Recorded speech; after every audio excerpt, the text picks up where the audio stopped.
Shalom, selamat pagi Ibu Bapak adik kakak sekalian. Kami mau ngasih tahu bahwa tahun ini, tahun 2020, kami akan mengadakan ibadah malam Natal secara online ya. Bagaimana sih caranya? Setel aja di channel Gitoy Petra pada tanggal 24 Desember jam 7 malam. Jangan lupa ya, 24 Desember jam 7 malam.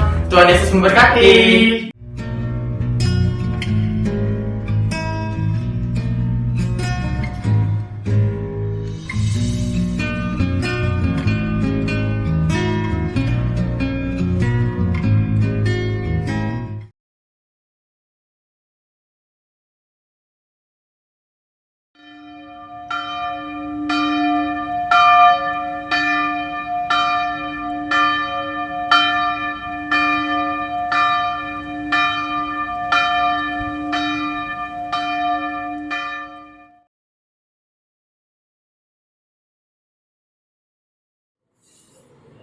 Salam, selamat pagi, salam sejahtera, selamat berjumpa kembali pada ibadah hari Minggu ke-24 sesudah Pentakosta. Kiranya ibadah yang kita lakukan pagi hari ini berkenan di hadapan Tuhan. Adapun pemberitaan firman Tuhan dengan tema topang diri kita dengan Alkitab, doa dan gereja yang akan disampaikan oleh Ibu Pendeta Akriti Ermahon dari GKW Umat Araba dan Tekadu. Bertekun dalam persekutuan menjadi salah satu ciri gereja benar-benar. Samping bertekun dalam firman dan doa, di dalam persekutuan mereka banyak bergaul satu dengan yang lain, saling mengasihi, membangun kedekatan, menunjukkan kepedulian, saling berbeda rasa, saling membangun dengan sepenuh hati dengan yang lain. Mereka berkumpul di bait Allah setiap hari untuk menyatakan bakti kepadanya.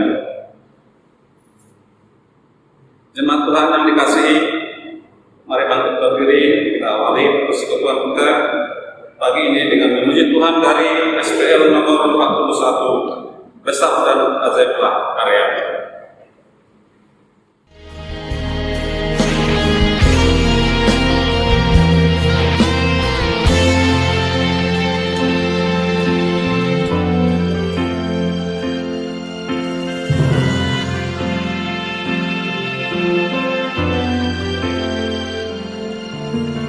Besar dan ajaiblah karyamu, adil dan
kasih karunia dari Allah Bapa dan dari Yesus Kristus Anak Bapa, serta persekutuan dengan Roh Kudus menyertai kita semua dalam kebenaran dan kasih.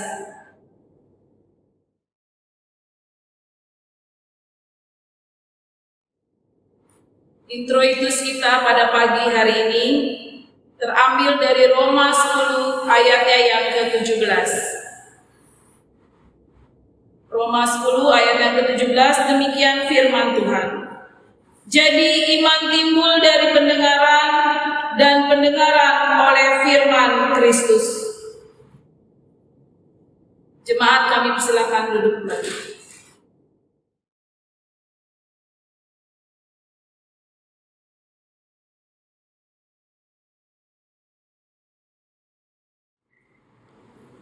Jemaat yang dikasihi Tuhan, hidup kita dipelihara dan dilindungi dalam terang kasih Tuhan. Kasih itu dapat kita dengan bentuk hukum sebagai dasar hidup orang beriman. Kasihlah Tuhan Allah dengan segenap hatimu dan dengan segenap jiwa dan dengan segenap akal budimu. Itulah hukum yang terutama dan yang pertama. Dan hukum yang kedua yang sama dengan itu ialah kasihilah sesama manusia seperti dirimu sendiri. Pada kedua hukum inilah tergantung seluruh hukum Taurat dan kitab para nabi. Akan tetapi kasih itu tidak dapat dilaksanakan dengan sempurna, sehingga mudah kita jatuh dan terjerumus ke dalam jurang dosa yang menyebabkan benci, dendam, iri hati, dan perpecahan. Sebagai orang percaya, perkenankan saya menyampaikan bahwa setiap orang yang dengan rela dan tulus hati mengakui dosanya, Allah yang penuh kasih dan rahmat mengaruniakan pengampunan dosa sebagaimana nyata dalam firman-Nya. Berbagailah orang yang mengampuni pelanggaran-pelanggarannya dan yang menutupi dosa-dosanya. Terambil dari Roma 4 ayat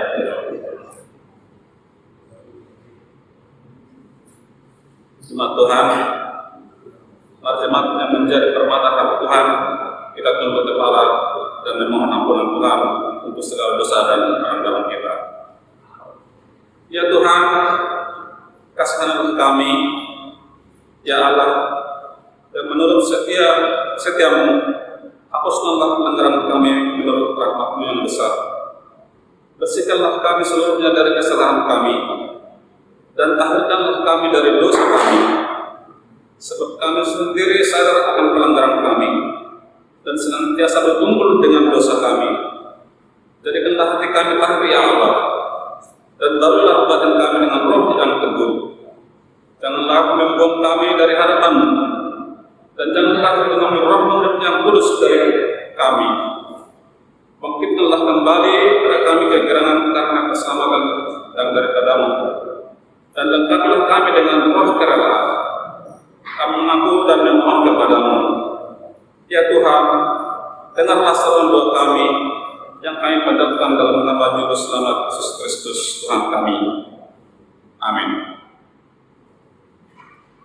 Jemaat Tuhan, kita menyanyikan kirim jemaat nomor 29 ayat 1 dan 4 di muka Tuhan Yesus.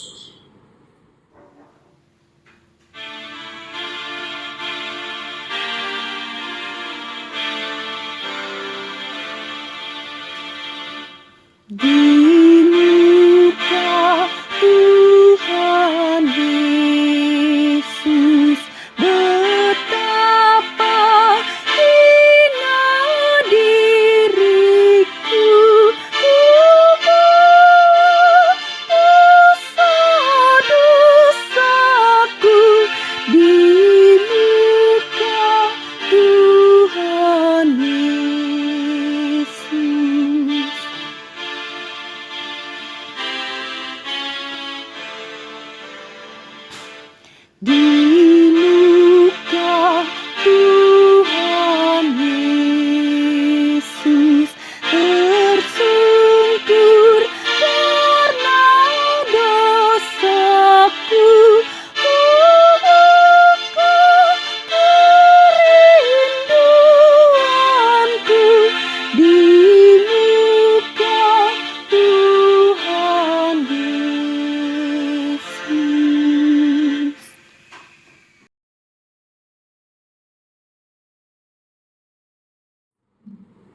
Firman Tuhan, mari bangkit berdiri untuk mengaku iman menurut pengakuan Imam Rasuli dengan hati dan mulut masing-masing berkata, aku percaya kepada Allah Bapa yang Maha Kuasa, Ahli langit dan bumi, dan kepada Yesus Kristus anak yang tunggal Tuhan kita, yang dikandung dari Roh Kudus, lahir dari anak dari Maria, yang menderita di bawah pemerintahan Pontius Pilatus, disalibkan, mati dan dikuburkan, turun ke dalam kerajaan maut, dan pada hari yang ketiga bangkit pula daripada orang mati, naik ke surga, duduk di sebelah kanan Allah Bapa yang Maha Kuasa, dan akan datang dari sana untuk menghakimi orang yang hidup dan yang mati.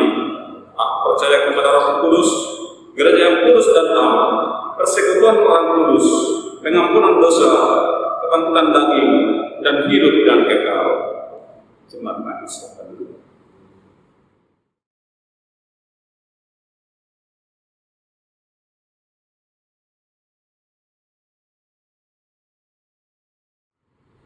Jemaat Tuhan, arahkanlah hati dan pikiran untuk mendengarkan firman Tuhan, dan marilah bersambut firman Tuhan dengan pujian, Kau berfirman. Jemaat kami undang untuk bangkit berdiri.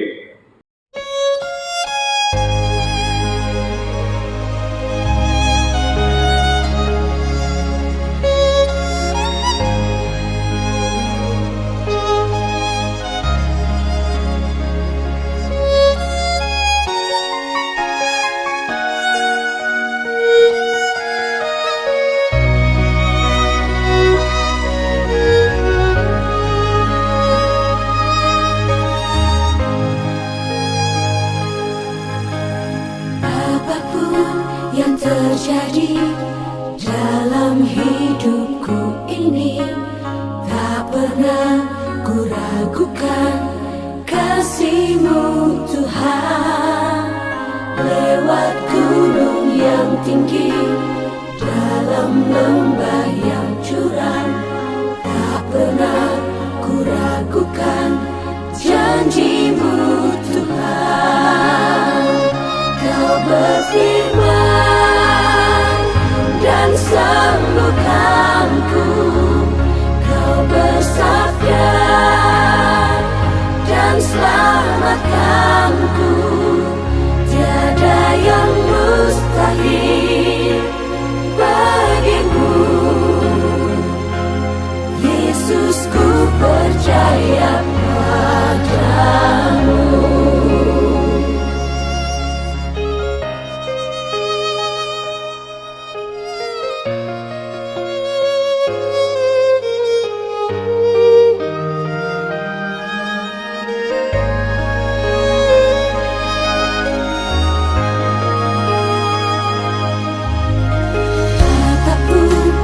Terjadi dalam hidupku ini, tak pernah ku ragukan kasih-Mu Tuhan.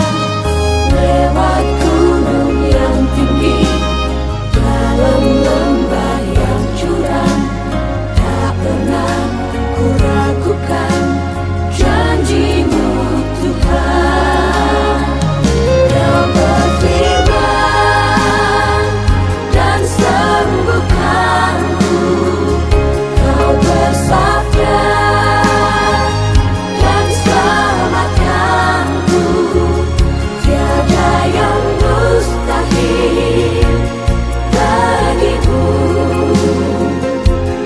Yesus, ku percaya padamu. Kau berfirman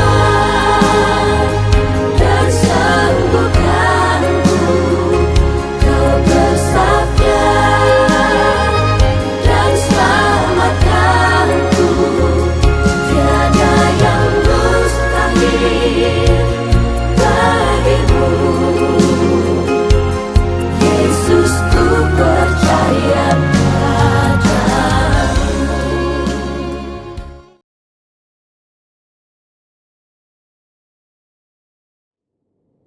Mari kita berdoa. Bapa yang bertata di kerajaan surga, Bapa yang kami sembah di dalam nama Tuhan Yesus Kristus, Tuhan dan Juru Selamat kami yang hidup. Di pagi yang indah ini ya Tuhan, kami mengucap syukur atas kesempatan yang Tuhan berikan bagi kami semua, untuk kami boleh sama-sama merenungkan firman Tuhan. Kami siap ya Tuhan untuk mendengar firman-Mu.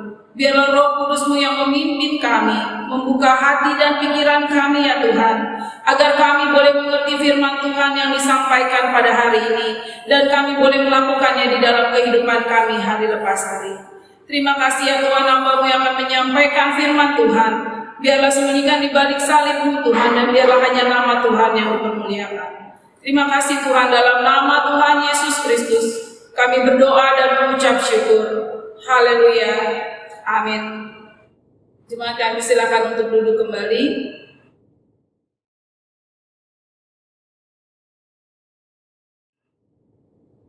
Firman Tuhan pada pagi hari ini, sebagaimana tema yang diberikan oleh Sinode, terambil dari Kisah Para Rasul 2, ayatnya yang ke-41 sampai dengan 47. Saya rindu kita membaca bersama-sama. Kisah Para Rasul 2, ayatnya yang ke-41 sampai dengan 47. Demikian firman Tuhan. Perikop yang diberikan oleh Lembaga Alkitab Indonesia adalah cara hidup jemaat yang pertama. Ayat 41, orang-orang yang menerima perkataannya itu memberi diri dibaptis, dan pada hari itu juga jumlah mereka bertambah kira-kira 3.000 jiwa. Mereka bertekun dalam pengajaran rasul-rasul dan dalam persekutuan, dan mereka selalu berkumpul untuk memecahkan roti dan berdoa. Maka ketakutanlah mereka semua, sedang rasul-rasul itu mengadakan banyak mukjizat dan tanda.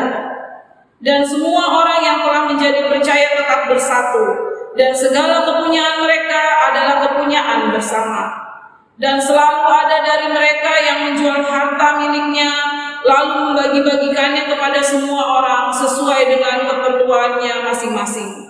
Dengan bertekun dan dengan sehati mereka berkumpul tiap-tiap hari di dalam bait Allah. Mereka memecahkan roti di rumah masing-masing secara bergilir dan makan bersama-sama dengan gembira dan dengan tulus hati. Sambil memuji Allah, mereka disukai semua orang. Dan tiap-tiap hari Tuhan menambah jumlah mereka dengan orang yang diselamatkan. Demikianlah firman Tuhan, berbahagialah kita mendengarkannya dan melakukan dalam kehidupan hari lepas hari. Haleluya.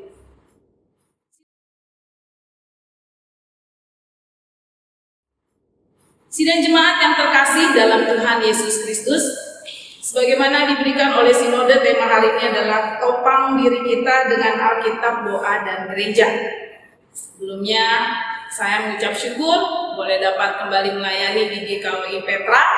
Ya, kalau sebelumnya saya masih sebagai vikaris, hari ini puji Tuhan, Tuhan percayakan saya sudah menjadi seorang pendeta. Bapak Ibu Saudara yang terkasih dalam Tuhan Yesus, sebagaimana kita ketahui bersama bahwa kitab Kisah Para Rasul ini ditulis oleh Lukas, ya, ditulis oleh Lukas yang juga menuliskan Injil Lukas.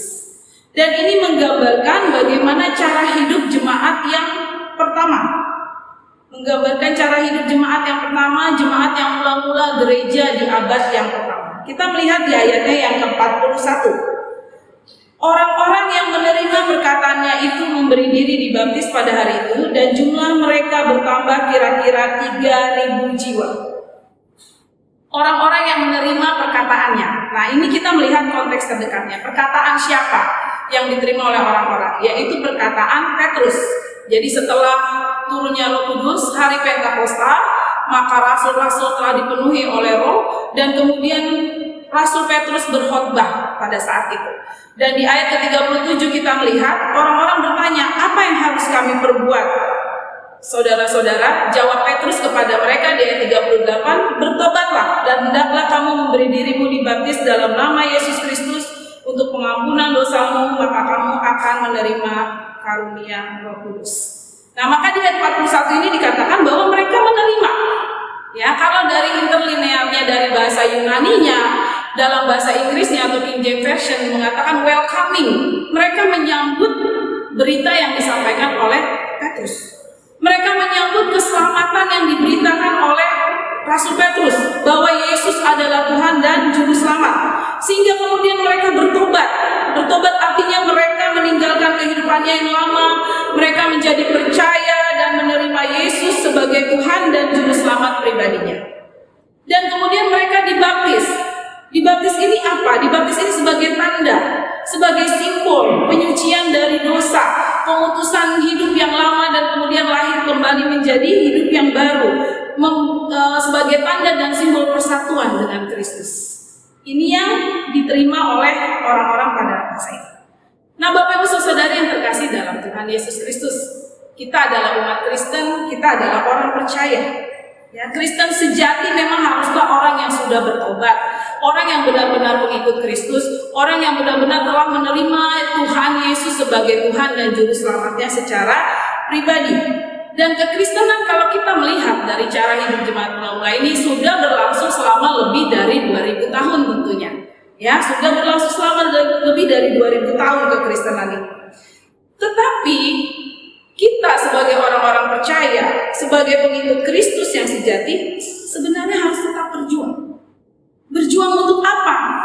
Berjuang untuk tidak menjadi serupa dengan dunia ini. Berjuang untuk tidak bergeser dari panggilan Kristus kepada kita. Benar kita sudah percaya, benar kita sudah ditebus oleh karya penebusan Tuhan Yesus di kayu salib. Tetapi apakah kita masih di dalam panggilan Kristus saat memanggil kita untuk mengikut Dia, untuk meneladani Dia, untuk memberitakan Injil dimanapun kita berada melalui perkataan kita dan perbuatan kita? Kita harus terus berjuang supaya kita tidak tertipu oleh dunia ini, supaya kita tidak menjadi serupa dengan dunia ini, dan kita tetap menjadi orang-orang yang diinginkan oleh Kristus. Lalu bagaimana caranya kita untuk tetap menjadi seperti yang diinginkan Kristus? Bagaimana kita untuk mampu terus berjuang menghadapi ini sampai akhir hidup kita, sampai Tuhan memanggil kita berulang kepadanya? Nah, kita mau belajar hari ini dari cara hidup jemaat yang pertama. Bagaimana caranya mereka menopang diri mereka untuk mereka tetap ada di rel yang benar, tetap ada di panggilan Kristus dan tidak bergeser kemana-mana. Yang pertama, kita melihat di ayatnya yang ke-42. Yakni mereka menopang diri mereka dengan yang pertama bertekun dalam pengajaran Alkitab atau firman Tuhan. Bertekun dalam pengajaran Alkitab atau firman Tuhan. Kita melihat di ayat 42 mereka bertekun dalam pengajaran rasul-rasul. Pengajaran rasul-rasul isinya adalah pengajaran firman Tuhan. Kekristenan yang sejati nggak cukup hanya sampai bertobat saja dan menyatakan diri mengikut Kristus, tapi bagaimana dia harus lahir dari firman Tuhan, pengertian akan firman Tuhan, dan bertumbuh juga dalam firman Tuhan. Pengajaran rasul-rasul kalau kita lihat di sini diletakkan di posisi yang pertama. Mengapa ini menjadi penting? Mengapa firman Tuhan harus ada di posisi yang pertama? Untuk jemaat-jemaat, untuk pengikut-pengikut Kristus, untuk menopang kita di dalam kita menjalani kehidupan kita. Kita melihat sedikit di 2 Timotius 3 ayat yang ke-16. 2 Timotius 3 ayat ke-16, segala tulisan yang diilhamkan Allah memang bermanfaat untuk mengajar, untuk menyatakan kesalahan, untuk memperbaiki kelakuan, dan untuk mendidik orang dalam kebenaran. Jadi kalau mau selalu ada di dalam kebenaran, mau selalu ada seperti yang Tuhan Yesus inginkan, mau selalu ada di panggilan Tuhan Yesus, ya kita harus bergaul intim, bergaul akrab dengan firman Tuhan. Harus mau menerima pengajaran firman Tuhan. Dan ada yang menarik Bapak Ibu Saudara.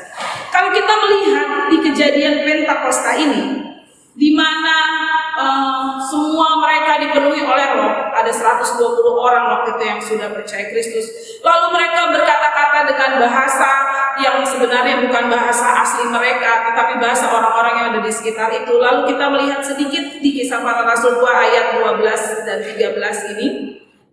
Mereka semua tercengang-cengang dan sangat termangu-mangu sambil berkata seorang kepada yang lain, apakah artinya ini? Dan terus ada juga yang menyindir, mereka sedang mabuk dengan anggur manis. Nah, saat itu mereka tercengang-cengang, mereka terbingung-bingung saat mukjizat terjadi, di mana banyak orang yang percaya Tuhan Yesus, 120 orang pada saat itu dipenuhi oleh Roh, di mana rasul-rasul dipenuhi oleh Roh berkata-kata dalam bahasa asing. Mereka ada yang bingung, mereka akhirnya ada yang menyindir.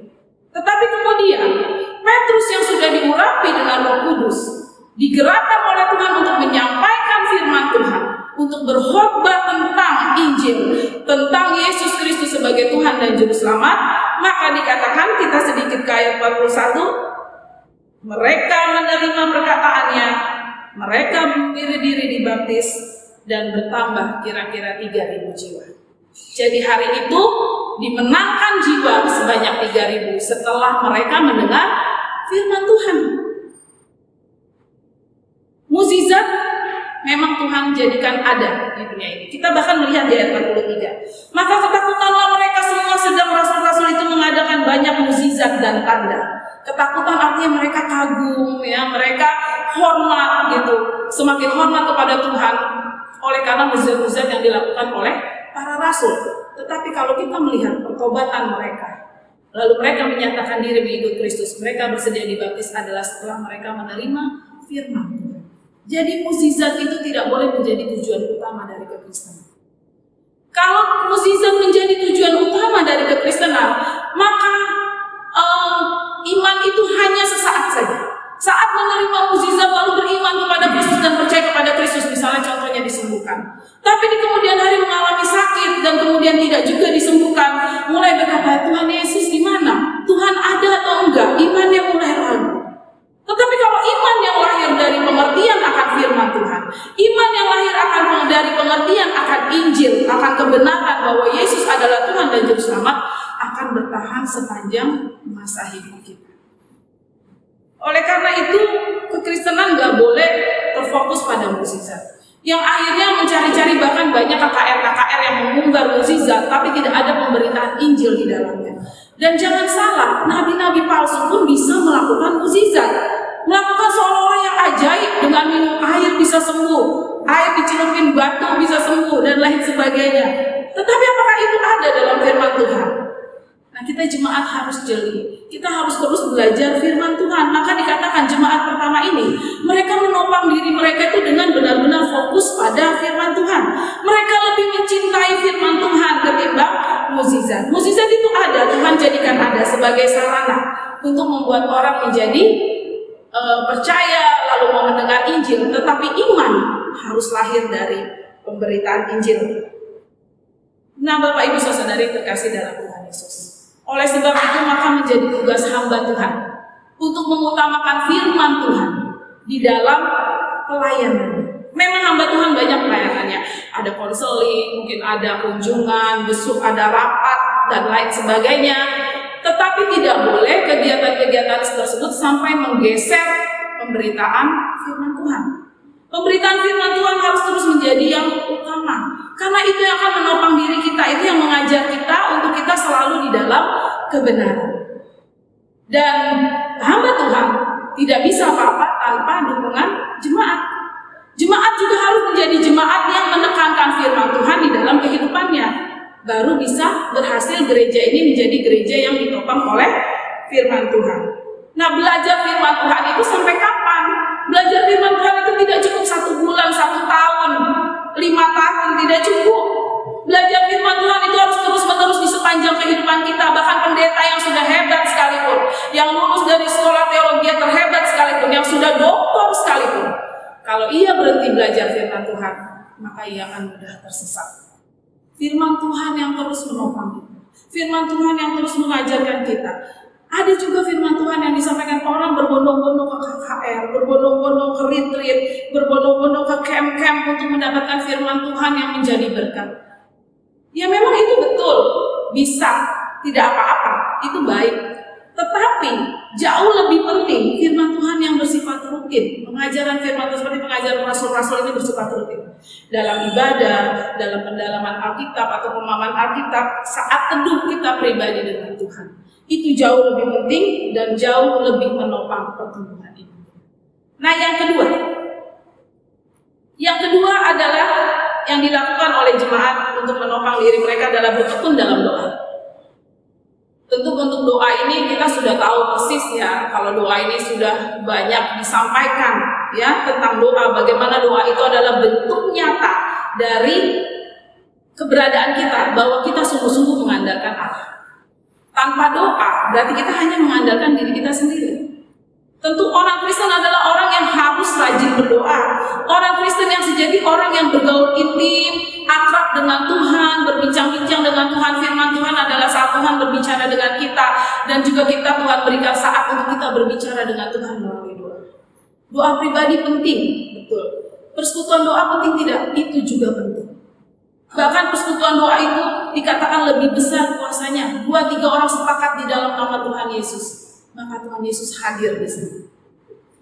Nah, Bapak Ibu saudara-saudari yang terkasih dalam Tuhan Yesus Kristus, kebanyakan kita orang-orang Kristen ini malas berdoa. Kita merasa cukup dengan doa makan dan doa Bapa kami. Betul, doa Bapa kami adalah sempurna, tetapi Tuhan juga mengajarkan kita untuk berdoa syafaat. Doa yang tidak bertele-tele, tetapi doa yang benar-benar penyerahan kita kepada Tuhan, wujud kita mengandalkan Tuhan. Dan tanpa dukungan persekutuan doa, gereja tidak akan bisa bertumbuh. Kalau jemaatnya adalah pribadi-pribadi yang berdoa, jemaat yang membentuk sebuah persekutuan doa, maka yakin dan percaya gereja akan makin bertumbuh. Apalagi gereja Petra ini akan semakin bertumbuh di dalam Tuhan. Seorang Billy Graham, dia mempunyai tim doa lebih dari 100 orang. Tetapi memang kalau di gereja-gereja kita melihat ya, memang sedikit orang yang mau terlibat dalam tim doa ya. Kebanyakan ibu-ibu yang mau ya. Tetapi saya yakin dan percaya jemaat Petra akan digerakkan oleh Tuhan untuk mau membentuk persekutuan doa. Mungkin sudah terbentuk di sini, untuk semakin banyak lagi orang-orang yang masuk di dalam persekutuan doa yang mau menjadi tim doa untuk bertumbuhnya gereja Petra ini. Walaupun kita masih belum bisa berkumpul, kita tetap bisa berdoa dari rumah kita masing-masing dengan pokok-pokok doa yang sudah diberikan. Mari topang gereja kita dengan doa dan persekutuan doa, dan topang diri kita juga dengan doa. Dan yang ketiga, yang terakhir adalah yang dilakukan oleh jemaat mula-mula untuk menopang dirinya adalah bertekun dalam gereja, artinya bertekun dalam persekutuan. Kita melihatnya di ayat ke-44 sampai dengan 47. Di ayat 44 dikatakan di sini, dan semua orang yang telah menjadi percaya tetap bersatu.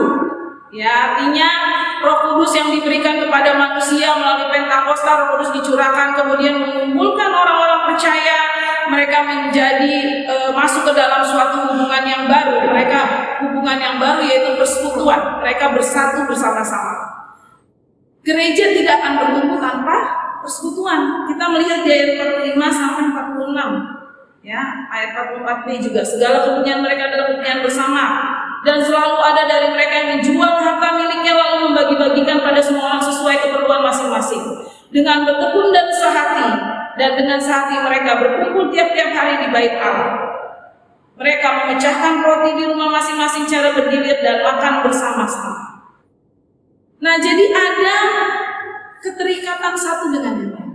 Kita kan seperti di gereja ini ya, kita merasa ada kekeluargaan satu dengan yang lain. Ini yang disebut persekutuan. Nah, persekutuan ini yang akan menopang diri kita. Kenapa? Di sana ada saling tolong-menolong, ada yang merelakan harta miliknya untuk menjadi milik bersama, ya, dibagi-bagikan untuk kepentingan bersama. Ya, kalau kita di gereja kan kadang sering yuk kita saweran, bikin apa misalnya gitu ya, mengadakan apa kegiatan-kegiatan misalnya diakonia dan lain sebagainya. Ada kasih di sana yang membentuk suatu persekutuan. Kemudian berkumpul setiap hari berbagi dan memecahkan roti, ya, saling berbagi makanan. Nah, memecahkan roti ini memang ada dua tafsiran, perjamuan kudus dan berbagi makanan. Tetapi Calvin membaginya bahwa di ayat 41 sampai 47 ini komplit. Di ayat 42 itu adalah di mana secara formal gereja, artinya memecahkan roti, mengadakan perjamuan kudus dan doa, ya, bertekun dalam mengadakan itu. Dan kemudian di ayat 46 baru bicara tentang berbagi makanan satu dengan yang lainnya. Di sana ada saling tolong-menolong. Jadi firman Tuhan yang terus direnungkan oleh jemaat membawa perubahan hidup jemaat, membawa perubahan hidup kita. Ya, dari egosentris atau keakuan kita menjadi hidup yang berorientasi hanya kepada Tuhan. Dan kita rela berbagi apa yang kita miliki demi untuk lancarnya pelayanan persekutuan sebuah gereja atau persekutuan kita bersama. Nah, kehadiran Roh Kudus juga di dalam kehidupan jemaat tentu terlihat di dalam kehidupan nyata. Oleh karena itu sebuah persekutuan sejatinya terhindar dari hal-hal yang dapat merusak persekutuan. Apa yang dapat merusak persekutuan? Ya seperti sikap acuh-acuh, biarin aja lah itu urusan dia, biarin aja lah itu kerjaan majelis, saya kan cuma jemaat biasa. Tuhan tidak mau demikian. Tuhan mau kita saling mendukung, jemaat, majelis, dan gembala dan pendeta yang semua yang ada saling mendukung satu dengan yang lain untuk saling menopang diri kita untuk tadi tetap di dalam panggilan Kristus. Ya, kemudian apalagi yang merusak persekutuan? Ada iri hati, ada kebencian, ada berkata-kata yang menyakitkan, ya. Kalau kita tidak sengaja berkata yang menyakitkan, ya segera minta maaf misalnya. Ada gosip, ada fitnah dan lain sebagainya. Tetapi jemaat mulai menunjukkan sebaliknya. Justru mereka saling menunjukkan kasihnya, dikatakan di ayat 46b, dengan gembira dan dengan tulus hati. Mereka melakukannya dengan sukacita. Mereka berbagi dengan sukacita. Mereka bersekutu saling menolong dengan sukacita dan dengan tulus hati. Sehingga di ayat 47 dikatakan, ya, mereka disukai semua orang. Ya, karena disukai semua orang, endingnya dan tiap-tiap hari Tuhan menambah jumlah mereka dengan orang yang diselamatkan. Kenapa? Kalau kita disukai oleh banyak orang, Injil yang kita beritakan melalui perkataan, Injil yang kita beritakan melalui perbuatan kita, orang akan melihat, oh ini orang Kristen, orang akan respect, orang akan menerima Injil itu. Karena seringkali Injil ditolak justru bukan karena isi berita Injilnya, tetapi Injil ditolak karena yang membawakannya, orang yang membawa Injil tersebut tidak berkenan di hadapan orang-orang yang ditemui, tidak disukai. Nah, ini yang membuat pemberitaan Injil gagal. Tetapi kalau jemaat kita, persekutuan kita benar-benar menjadi orang-orang yang disenangi, orang-orang yang disukai oleh semua orang, oleh banyak orang, maka lebih mudah kita memberitakan Injil dan lebih mudah kita memenangkan jiwa-jiwa. Sehingga Tuhan terus menambahkan jiwa-jiwa di tempat kita bersekutu tersebut. Sidang jemaat yang terkasih dalam Tuhan Yesus, apakah kita mau terus bertumbuh? Apakah kita mau makin bertumbuh di dalam Tuhan? Apakah kita mau menjadi sesuai dengan panggilan Tuhan Yesus Kristus, yaitu tetap melaksanakan amanat agung yang Tuhan perintahkan, tetap mengikut Kristus, tetap hidup menyerupai Tuhan Yesus dan meladani Tuhan Yesus? Jika iya, mari kita topang diri kita dengan bertekun dalam firman Tuhan, bertekun dalam doa, dan bertekun dalam persekutuan. Tuhan memberkati. Amin. Kita berdoa.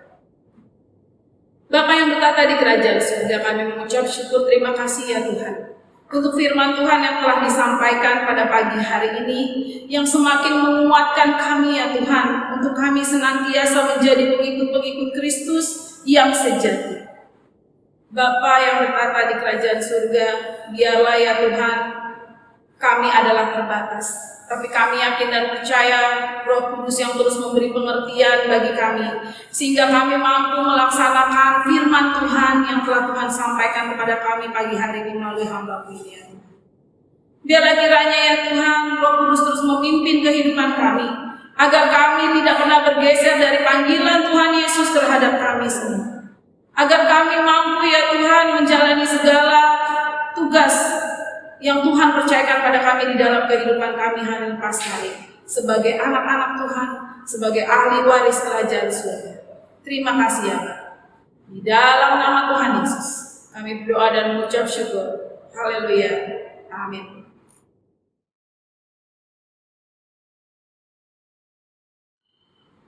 Saudara sekalian firman Tuhan, mari kita menyanyikan Kidung Jemaat nomor 432 ayat 1 dan 2. Jika padaku ditanyakan.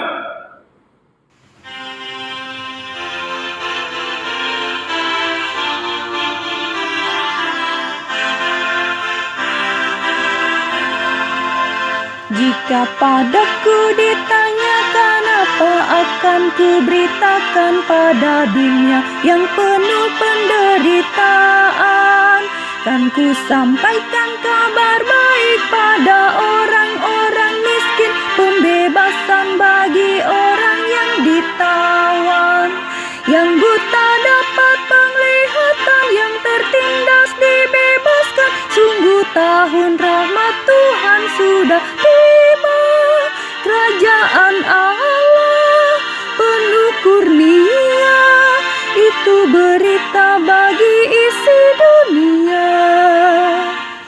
Jika padaku ditanyakan, apa akan ku sampaikan pada dunia yang penuh dengan cobaan? Aku bersaksi dengan kata tapi juga dengan karya, menyampaikan kasih Allah yang sejati. Telah tersedia bagi kita pengampunan dan anugerah, keselamatan dalam Kristus Puteranya. Kerajaan Allah penuh kurnia, itu berita bagi isi dunia.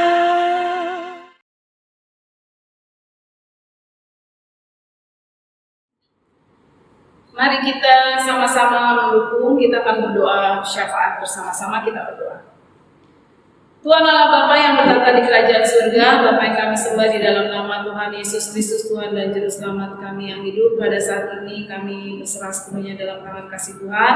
Kami masuk di dalam doa-doa permohonan kami, di dalam doa syafaat kami ya Tuhan. Kami bersekutu bersama-sama sehati, satu roh untuk memohon kepada Tuhan.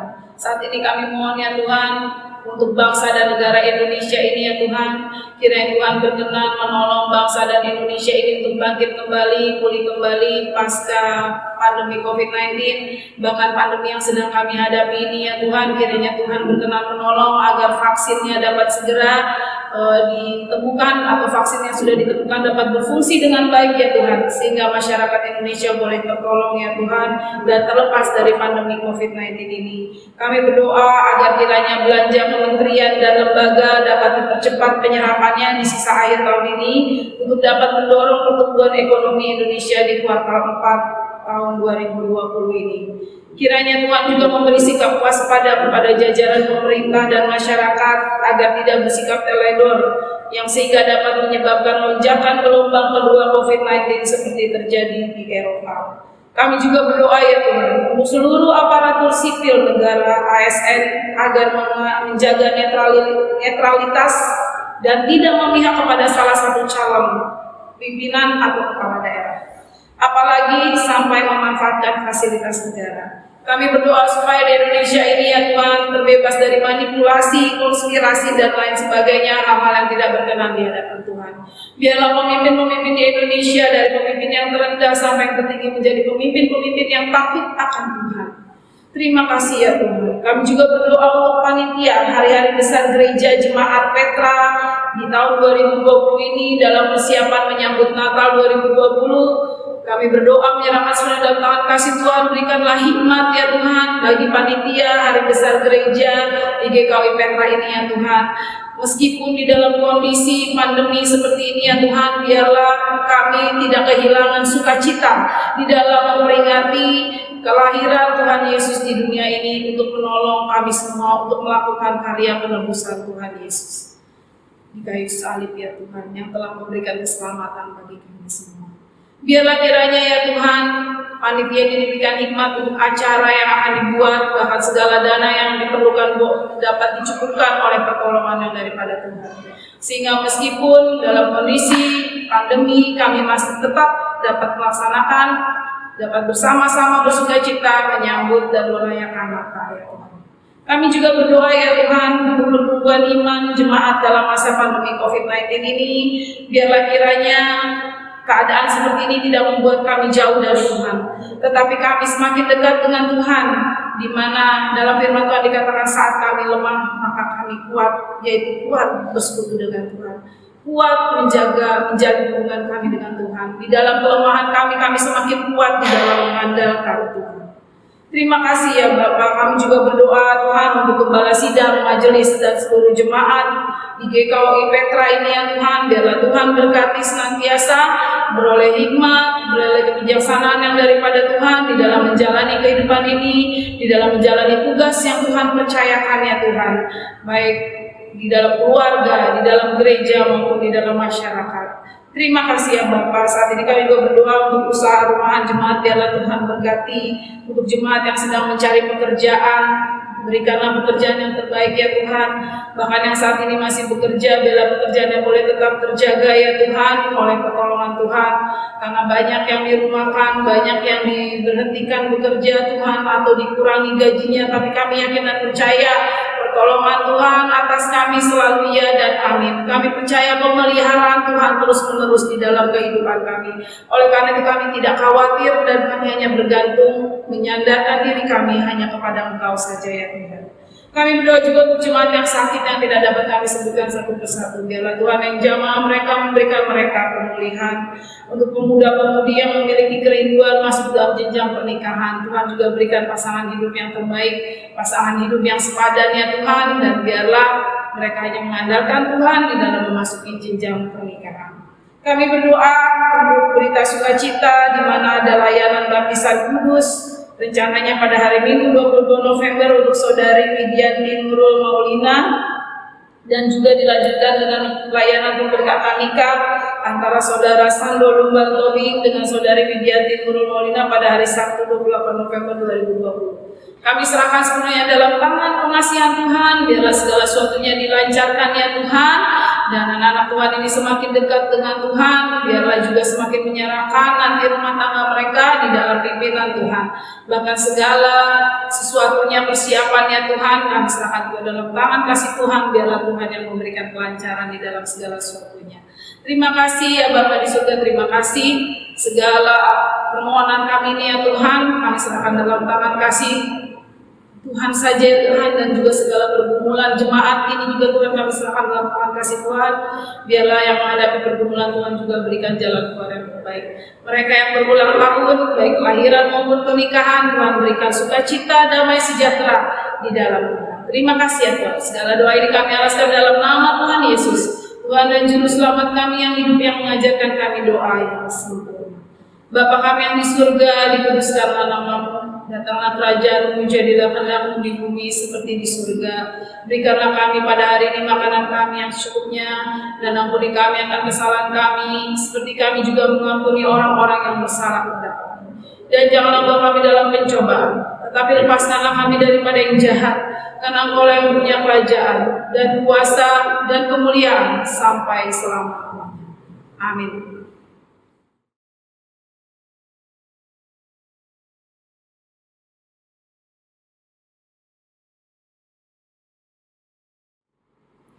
Jemaat Tuhan,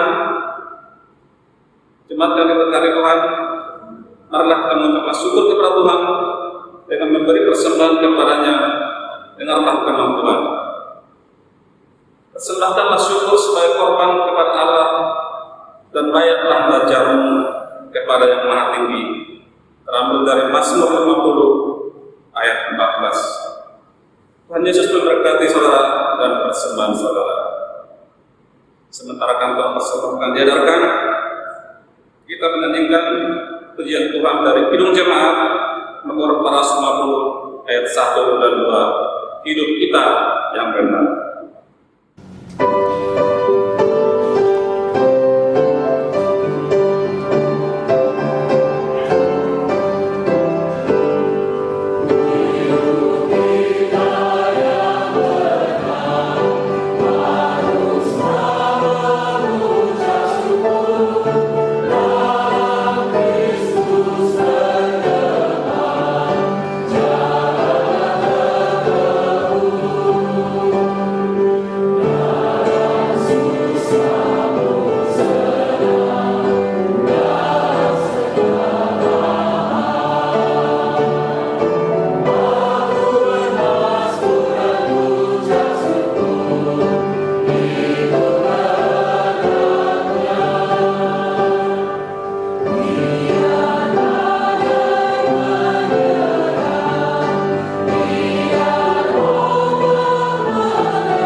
Mari berdiri untuk menyerahkan persembahan ini kepada Tuhan dalam doa syukur.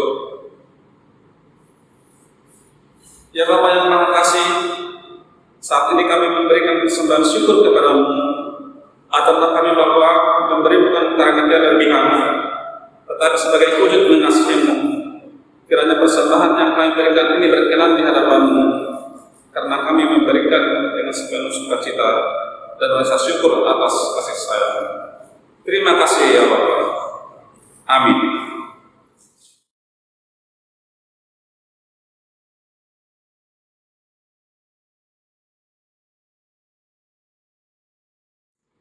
Marilah kita akhiri ibadah ini dengan memuji Tuhan kembali dari Kidung Jemaat nomor 343 ayat 1 dan 2, dunia dalam rawa payah.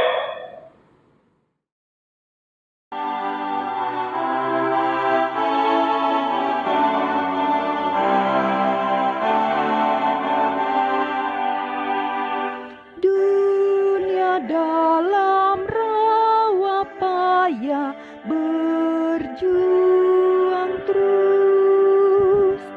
Kristen manakah cahaya Injil kudus?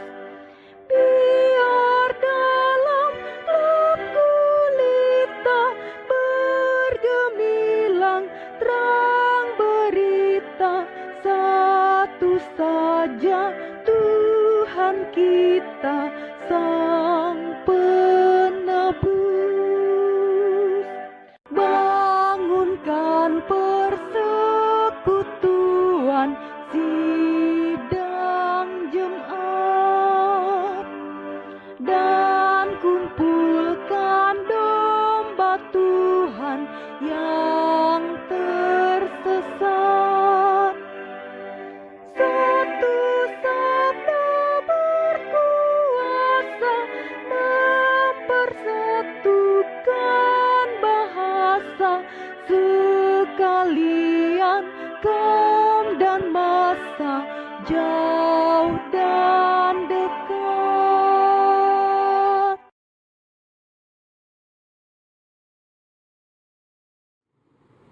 Jemaat yang terkasih dalam Tuhan Yesus Kristus, pergilah dengan damai sejahtera Tuhan ke dalam kehidupanmu sehari-hari dan lakukanlah firman Tuhan yang telah saudara dengar.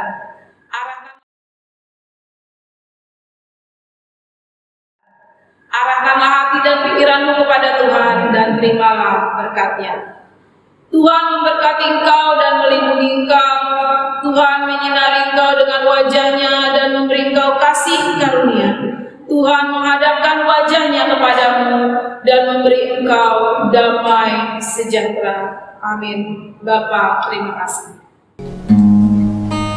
Bapa